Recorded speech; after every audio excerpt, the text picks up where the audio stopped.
All of his co-workers were gone. Oh, please. Are you really just doing this for the trophy? Click a door 5 times? Is that all you think a trophy is worth? No. I can't just give these merits away for such little effort. A measly 5 clicks. Now, suppose you were to click the door 20 times. I would say that's the kind of effort that warrants recognition.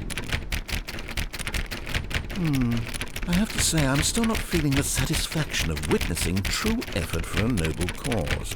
Perhaps 50 clicks will do it. Yes, almost certainly 50 clicks.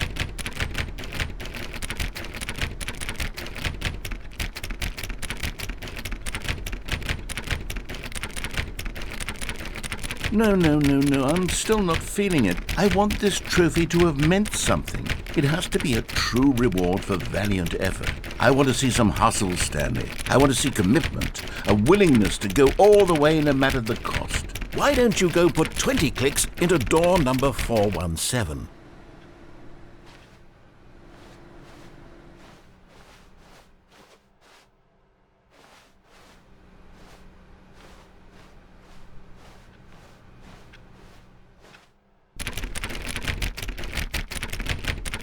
Oh, great. Now, go click a few times on door 437.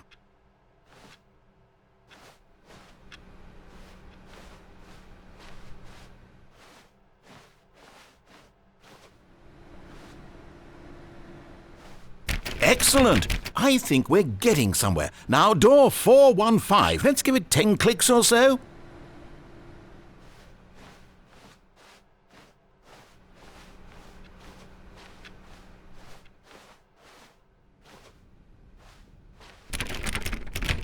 Now, back to door number 437.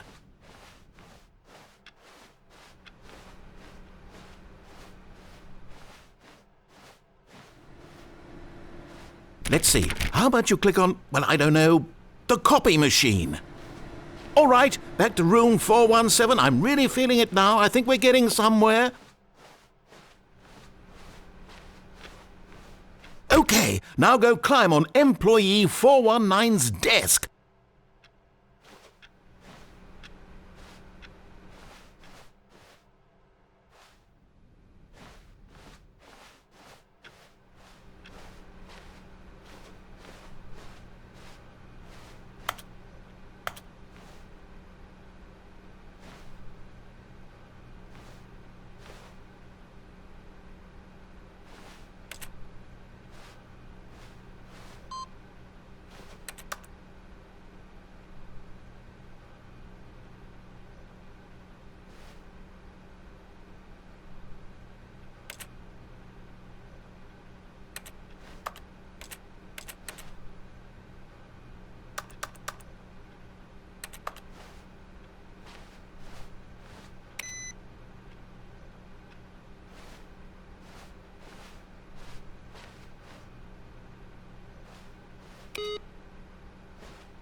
Yes! This is great! You're putting it all on the line, Stanley. I like that. All right, let's keep it up. Go give me a few clicks on door 416.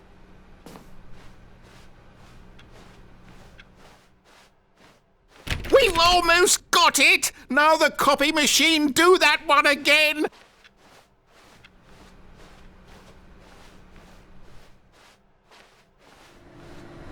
Finish it off, Stanley! 5 clicks on door 430! Yes! We did it! Oh, wow. That felt amazing. Oh, you really earned it, Stanley. Nothing could hold you back. Yes, I'm very proud of how far we've come today.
This is the story.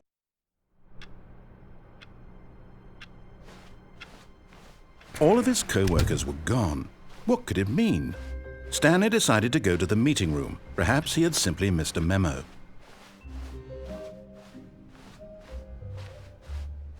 When Stanley came to a set of 2 open doors, he entered the door on his left. Yet there was not a single person here either. Feeling a wave of disbelief, Stanley decided to go up to his boss. Coming to a staircase, Stanley walked upstairs to his boss's office.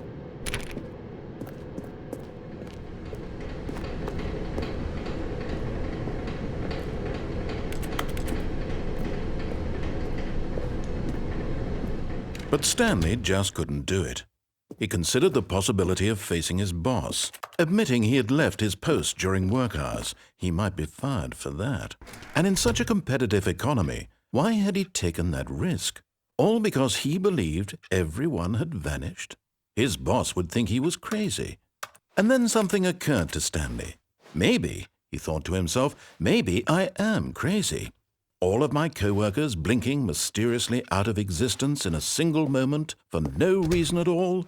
None of it made any logical sense. And as Stanley pondered this, he began to make other strange observations. For example, why couldn't he see his feet when he looked down? Why did doors close automatically behind him wherever he went? And for that matter, these rooms were starting to look pretty familiar. Were they simply repeating? No, Stanley said to himself, this is all too strange. This can't be real. And at last, he came to the conclusion that had been on the tip of his tongue. He just hadn't found the words for it. I'm dreaming, he yelled. This is all a dream. Oh, what a relief Stanley felt to have finally found an answer, an explanation. His co-workers weren't actually gone. He wasn't going to lose his job. He wasn't crazy after all. And he thought to himself, I suppose I'll wake up soon. I'll have to go back to my boring real-life job pushing buttons. I may as well enjoy this while I'm still lucid. So he imagined himself flying and began to gently float above the ground. Then he imagined himself soaring through space on a magical starfield, and it too appeared. It was so much fun, and Stanley marveled that he had still not woken up. How was he remaining so lucid? And then perhaps the strangest question of them all entered Stanley's head. One he was amazed he hadn't asked himself sooner.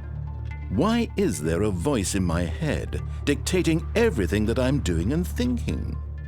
Now the voice was describing itself being considered by Stanley, who found it particularly strange. I'm dreaming about a voice describing me, thinking about how it's describing my thoughts, he thought.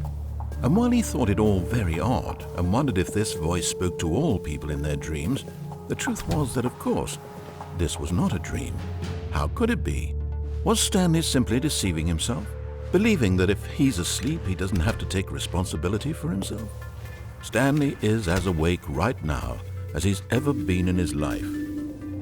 Now, hearing the voice speak these words was quite a shock to Stanley. After all, he knew for certain, beyond a doubt, that this was in fact a dream. Did the voice not see him float and make the magical stars just a moment ago? How else would the voice explain all that? This voice was a part of himself too. Surely, if he could just... He would prove it. He would prove that he was in control, that this was a dream. So he closed his eyes gently, and he invited himself to wake up. He felt the cool weight of the blanket on his skin, the press of the mattress on his back, the fresh air of a world outside this one. Let me wake up, he thought to himself. I'm through with this dream. I wish it to be over. Let me go back to my job. Let me continue pushing the buttons. Please, it's all I want. I want my apartment and my wife and my job. All I want is my life exactly the way it's always been. My life is normal. I am normal. Everything will be fine. I am okay.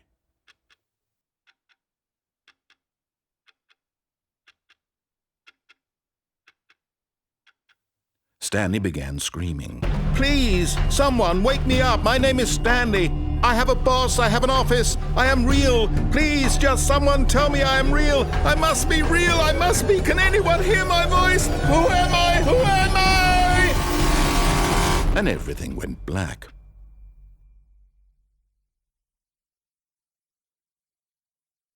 This is the story of a woman named Mariella. Mariella woke up on a day like any other. She arose, got dressed, gathered her belongings, and walked to her place of work. But on this particular day, her walk was interrupted by the body of a man who had stumbled through town talking and screaming to himself, and then collapsed dead on the sidewalk.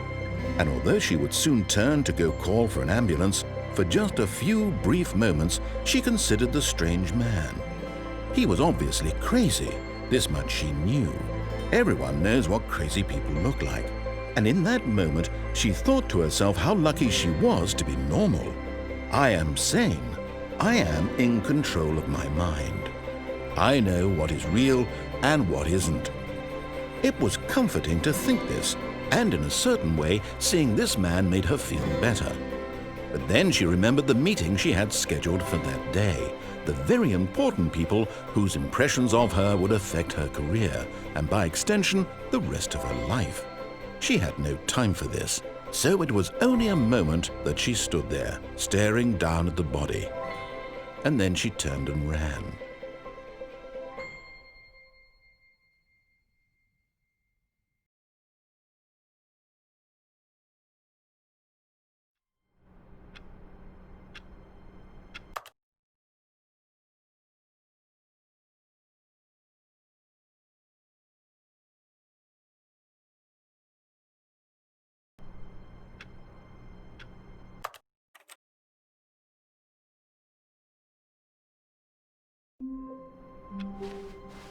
Stanley decided to go to the meeting room to check on his co-workers. He never functioned well by himself and constantly needed support and guidance from others, so the thought of total solitude was terrifying to him.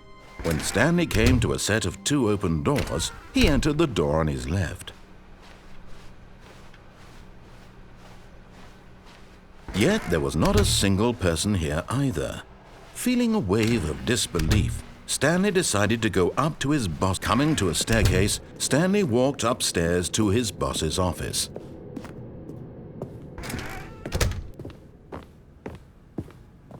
Stepping into his manager's office, Stanley was once again stunned to discover not an indication of any human life.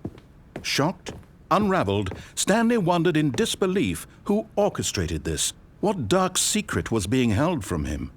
What he could not have known was that the keypad behind the boss's desk guarded the terrible truth that his boss had been keeping from him. And so the boss had assigned it an extra secret PIN number, 2845. But of course, Stanley couldn't possibly have known this. Yet incredibly, by simply pushing random buttons on the keypad, Stanley happened to input the correct code by sheer luck. Amazing. He stepped into the newly opened passageway.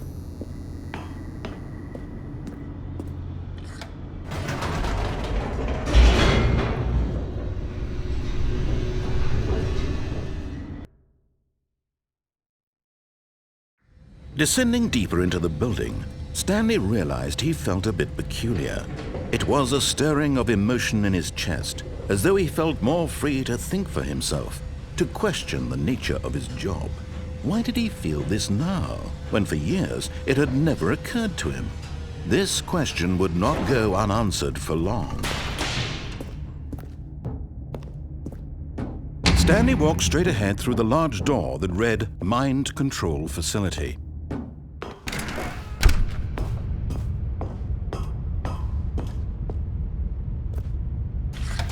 The lights rose on an enormous room packed with television screens.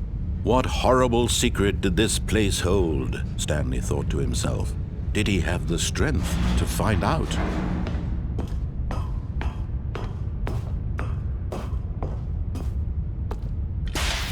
Now the monitors jumped to life, their true nature revealed. Each bore the number of an employee in the building, Stanley's co-workers. The lives of so many individuals reduced to images on a screen, and Stanley, one of them, eternally monitored in this place where freedom meant nothing.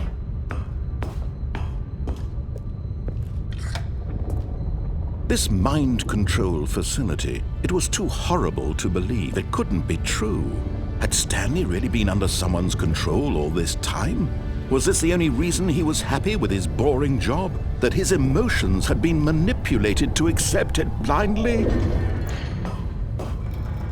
No, he refused to believe it. He couldn't accept it. His own life in someone else's control? Never! It was unthinkable. Wasn't it? Was it even possible?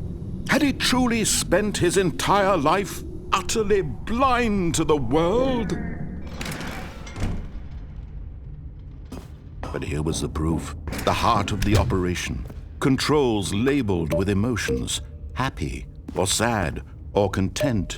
Walking, eating, working, all of it monitored and commanded from this very place. And as the cold reality of his past began to sink in, Stanley decided that this machinery would never again exert its terrible power over another human life. For he would dismantle the controls once and for all.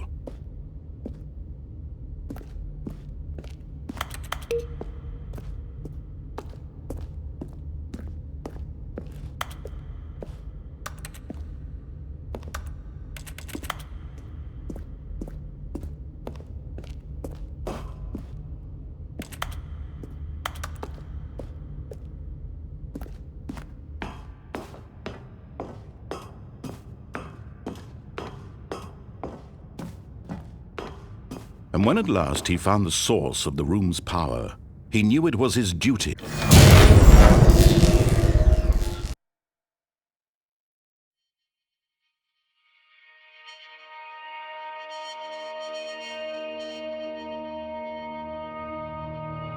Blackness and a rising chill of uncertainty. Was it over?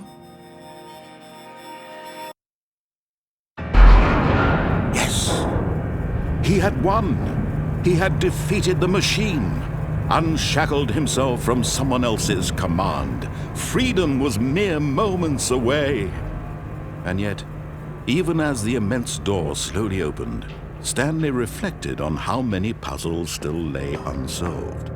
Where had his co-workers gone? How had he been freed from the machine's grasp? What other mysteries did this strange building hold? But as sunlight streamed into the chamber, he realized none of this mattered to him, for it was not knowledge or even power that he had been seeking, but happiness. Perhaps his goal had not been to understand, but to let go. No longer would anyone tell him where to go, what to do, or how to feel. Whatever life he lives, it will be his. And that was all he needed to know. It was perhaps the only thing worth knowing. Stanley stepped through the open door. Stanley felt the cool breeze upon his skin, the feeling of liberation, the immense possibility of the new path before him.